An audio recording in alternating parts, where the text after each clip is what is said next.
the Tudors Dynasty Podcast.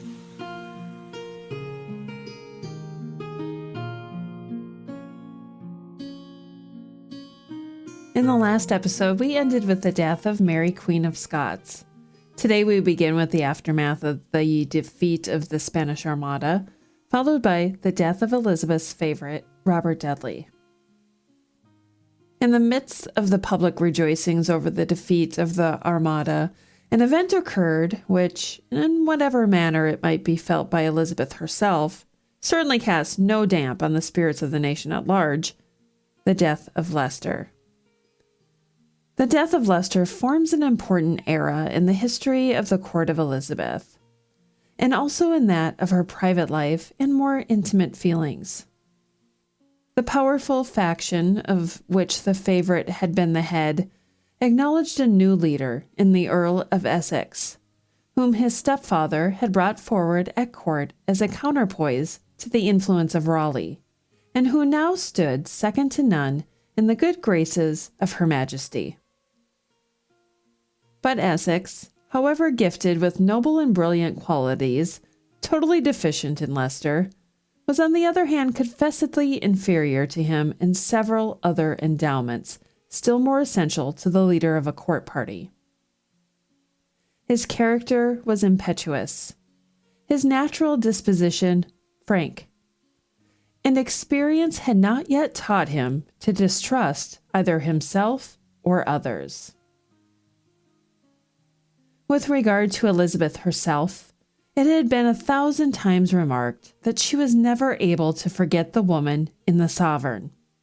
And in spite of that preponderating love of sway, which all her life forbade her to admit a partner of her bed and throne, her heart was to the last deeply sensible to the want, or her imagination to the charm, of loving and being beloved.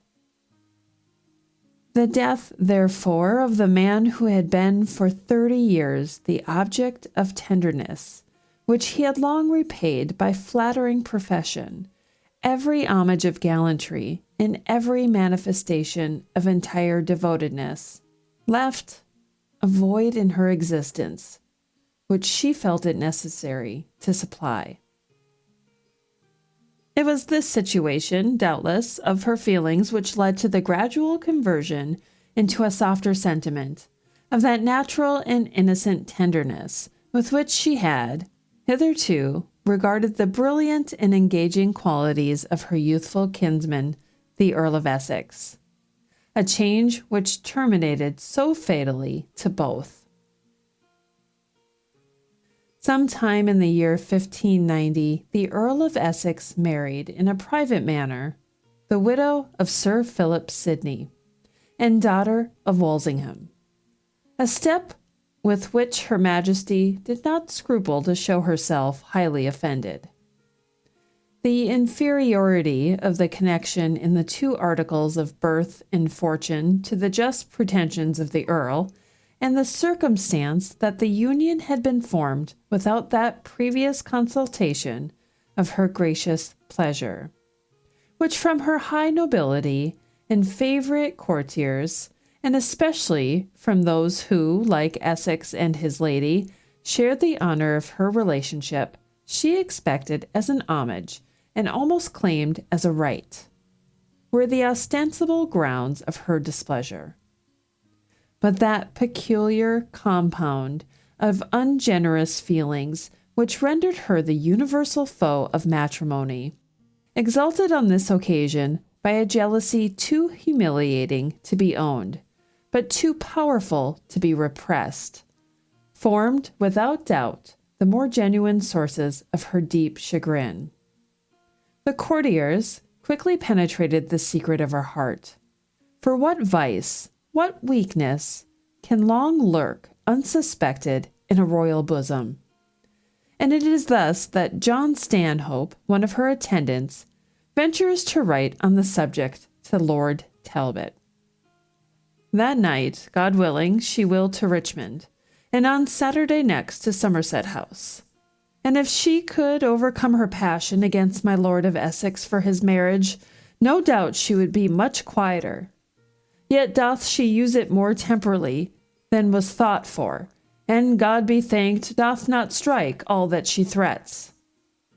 The Earl doth use it with good temper, concealing his marriage, as much as so open a matter it may be, not that he denies it to any, but for her Majesty's better satisfaction, is pleased that my lady shall live very retired in her mother's house.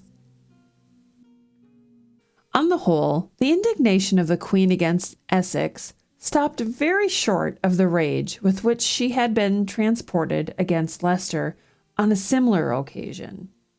She never even talked of sending him to prison for his marriage. Her good sense came to her assistance, somewhat indeed too late for her own dignity, but soon enough to intercept any serious mischief to the Earl. And having found leisure to reflect on the folly and disgrace of openly maintaining an ineffectual resentment, she soon after readmitted the offender to the same station of seeming favor as before.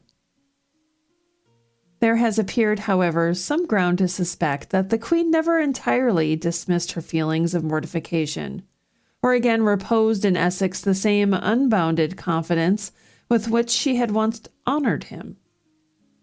From a passage of a letter addressed by Lord Buckhurst to Sir Robert Sidney, then governor of the Brill, we learn that in the autumn of the next year she still retained such displeasure against Sir Robert for having been present at a banquet given by Essex, either on occasion of his marriage or with the view to the furtherance of some design of his, with which excited her suspicion that she could not be induced to grant him leave of absence for a visit to England.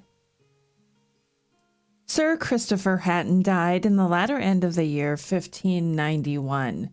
It appears that he had been languishing for a considerable time under a mortal disease.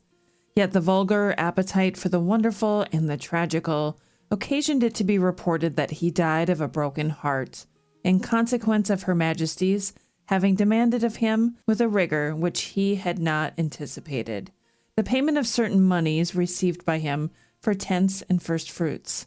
It was added that, struck with the compunction of learning to what extremity her severity had reduced him, Her Majesty had paid him several visits, and endeavored by her gracious and soothing speeches to revive his failing spirits, but that the blow was struck, and her repentance came too late. It is indeed certain that the Queen manifested great interest in the fate of her Chancellor, and paid him during his last illness with extraordinary personal attentions. But it ought to be mentioned, in refutation of the former part of the story, that she remitted to his nephew and heir, who was married to a granddaughter of Burleigh's, all her claims on the property which he left behind him. During his lifetime, also, Hatton seems to have tasted more largely than most of his competitors of the solid fruits of royal favor. Elizabeth persevered in the practice originating in the reigns of her father and brother of endowing her courtiers out of the spoils of the church. Sometimes, to the public scandal, she would keep a bishopric many years vacant for the sake of appropriating its whole revenues to secular uses and persons, and still more frequently the presentation to a see was given under the condition, express or implied, that certain manors should be detached from its possessions, or beneficial leases of land and tenements granted to particular persons. Thus the Bishop of Ely was required to make a cession to Sir Christopher Hatton of the garden and orchard of Ely House, near Holborn, on the refusal of the prelate to surrender property which he regarded himself as bound in honor and conscience to transmit unimpaired to his successors. Hatton instituted against him a chancery suit, and having at length succeeded in wresting from him the land, made it the site of a splendid house surrounded by gardens, which have been succeeded by the street still bearing his name. He had even sufficient interest with Her Majesty to cause her to address to the bishop the following violent letter, several times, with some variations, reprinted. Proud Prelate, I understand you are backward in complying with your agreement. But I would have you to know that I who made you what you are can unmake you. And if you do not forthwith fulfill your engagement, by God, I will immediately unfrock you. Yours as you demean yourself, Elizabeth. And that's where we'll end episode 8 of Memoirs of the Court of Queen Elizabeth by Lucy Aikin. Next week, we'll wrap up this series with the end of Elizabeth's life. I'm Rebecca Larson. Until next time. Thanks for listening to this episode of the Tudors Dynasty Podcast. You can follow and support the Tudors Dynasty Podcast on Facebook, Twitter, Instagram, and Patreon @Tudors Dynasty.